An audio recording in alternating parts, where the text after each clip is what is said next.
Vanity Fair has turned on them, Piers. Vanity Fair with a hit piece on her in particular, writing all about how she's a diva, which some of us have known and have been talking about, and how people can't handle. All right, folks, buckle up, because today we're diving into one of the biggest takedowns of Meghan Markle and Prince Harry yet. Vanity Fair, yes, the Hollywood Bible, has officially turned on them, exposing allegations of diva behavior, hypocrisy, and a crumbling empire. And who's leading the charge? None other than Piers. Working for her, how, okay, I want to get the quote. Let's see. Stand by. Okay. Two sources say a colleague with ties to Archetypes, her podcast, took a leave of absence after working on 3 episodes, then left Gimlet, the podcast producer, altogether. Several others described taking extended breaks from work to escape scrutiny, meaning from her, exiting their job or undergoing long-term therapy after working with Megyn. The person who interacted professionally with her says, I think if Megyn acknowledged her own shortcomings or personal contributions to situations, rather than staying trapped in a victim narrative, her perception might be better. And going on to say the prince and the starlet, according to Vanity Fair, have become local villains in Montecito. Quoting someone as saying they are the most entitled, disingenuous people on the planet. They moved from England to get away from the scrutiny of the press, supposedly, and all they do is try to get in the press in the United States. So what does all this tell us? What it tells us is, rather comically, that when you have this couple who, remember on their website, it says that they're all about compassion.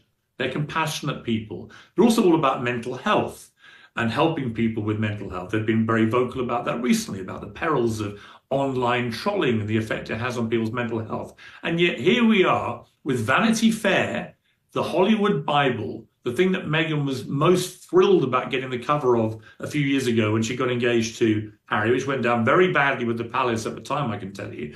But now it reveals that actually she in particular is a nasty little bully who sends staff into therapy. Think about that for a moment. This also follows all the stories about her bullying staff over here in the UK, which is unresolved. NDAs stopped all that stuff coming out, but she bullied people in a very unpleasant way over here. So it's no surprise to people who work at Buckingham Palace. They saw and witnessed all this here. So I just showed, look, they're a pair of hypocrites, they're a pair of chancers, as the Spotify guy called them, a pair of effing grifters. And they're desperately trying to maintain some kind of future as a renegade royal couple when they're no longer part of the royal family. The royals don't talk to them. He's calling them out, and honestly, it's hard to disagree. Are they compassionate leaders or just grifters playing the victim? Let's get into it. Before we start, if you love the truth uncensored, make sure to smash that subscribe button and turn on notifications. Let's go. So what did Vanity Fair actually say? In their latest piece, multiple insiders claim Meghan is impossible to work with. Staff reportedly needed therapy or quit entirely because of her behavior. One source even said Meghan refuses to acknowledge her own faults, instead playing the victim every single time. The king does not talk to his own son. None of the senior royals talk to these two. They are total pariahs in the family because the only currency they have is trashing the royal family and the monarchy. And every time they try and do something else, nobody cares. No one cared about their podcast series. Nobody cared about the polo series recently. Nobody cared about any of it. All they want to hear is the dirt. And these two, for 5 years, have reveled and wallowed in royal dirt for vast amounts of money. And that's what makes Prince Harry's ongoing campaign against the UK newspapers, which had another flare-up this week, so laughably hypocritical, because he talks about intrusion into royal privacy. And yet, if you ask any senior member of the royal family, who has invaded your privacy the worst, it's Prince Harry. It's the guy who gave the inside track for money to Oprah, to Netflix, to his publishers, to anyone who would pay top dollar. This guy invaded the privacy of his family. And yet he has the gall to present himself as some great standard bearer of ethics and decency when it comes to royal privacy. Do me a favor. Right. Sooner or later, everybody turns on them. It seems like just all they need is exposure. All they need is time. She's bullied almost all of her staff out of the job. They all wind up leaking to the press what a horrid nightmare she was to work with. And the other piece in the Vanity Fair article, which was amazing, was about him and how neither one of them showed up with any ideas on what to do. Like, actually, how are we going to earn all this money? And that one of the ideas for the podcast that he had was that he would get people like Vladimir Putin and Mark Zuckerberg to sit with him.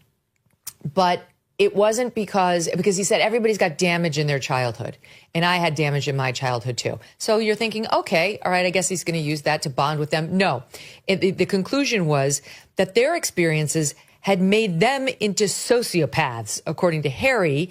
And he wanted to explore how they became sociopaths, but he remained totally normal and was not, quote, one of these bad guys.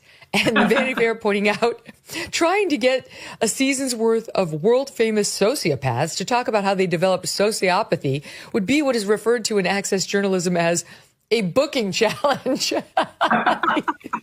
Sound familiar? Now, this isn't just some tabloid gossip. This is Vanity Fair, a publication that once celebrated Meghan. If even they are turning on her, you know things are bad.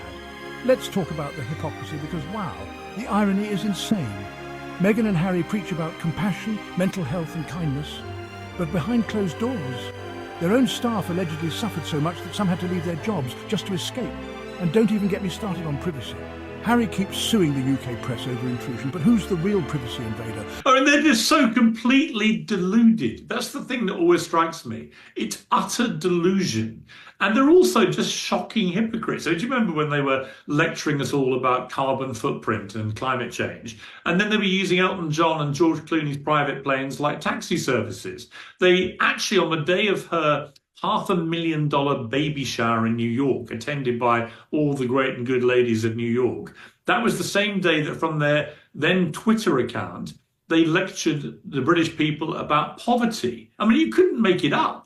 And now what's happened, I mean, what's most laughable of all, in a sort of horrible way, is that she's got this new series where she's trying to be the new Martha Stewart, where she's going to be cooking in her fancy mansion for all her fancy friends, very fancy food. Can you imagine a less appropriate thing in California right now than this fake princess, this duchess trading off the title she got given by an institution she's tried to ruin, actually prancing about in this kitchen in a multi-million-dollar mansion with her famous friends in California when 12 to 14,000 people have just lost their homes in the most horrendous fires that the city's ever had in Los Angeles and that the state's ever seen.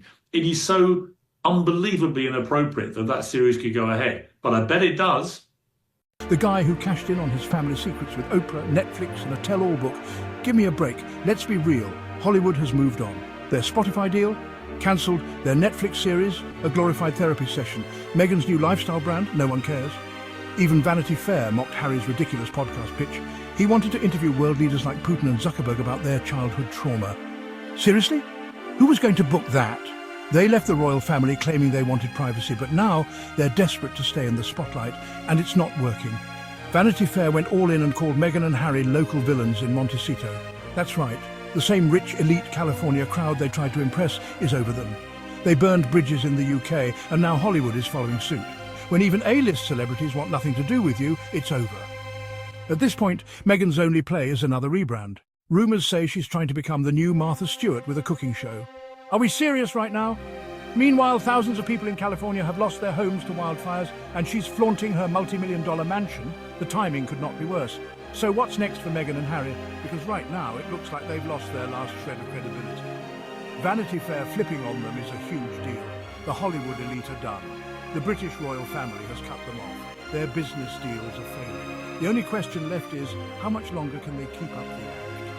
Let me know what you think in the comments. Are Meghan and Harry victims, or have they done this to themselves? And before you go, hit that subscribe button so you don't miss the next breakdown. I'll see you in the next one. Subscribe for more explosive updates.